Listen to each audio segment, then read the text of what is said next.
In today's video, I'm going to teach you how to share Notion templates. By the end, you'll know how to make a Notion page accessible to others through a shareable link, and you'll understand exactly what each sharing option does, so there are no surprises. First, open your browser and go to Notion.com. If you're not signed in yet, look for the Login button at the top right and click it. On the sign-in screen, choose the Google option, then select your Google account to continue.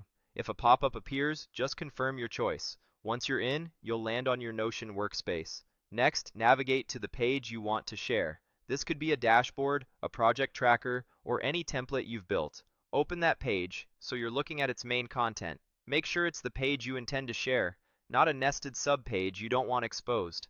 Now look to the top right of the page and click Share. This opens the sharing panel where you'll set who can access the page and what they can do with it. Find the General Access section. This controls whether the page is private, limited to specific people, or available via a link. Open the General Access dropdown and choose anyone on the web with the link. This turns your page into a link-accessible template, which is essential if you want to distribute it broadly without inviting people one by one.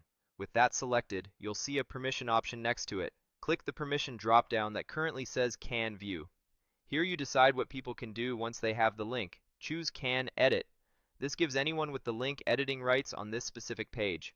Be mindful, Can Edit means recipients can change the content directly in your shared page. Only use this if you're comfortable with collaborators making edits in place. If you just want people to look, you would leave it on Can View. If you want true collaboration, Can Edit is the right choice.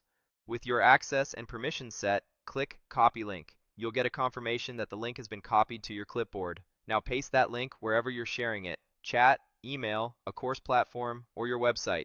When someone opens the link, they'll be able to access your template immediately, and with Can Edit enabled, they can start making updates right away, usually after signing into their own Notion account. That's it.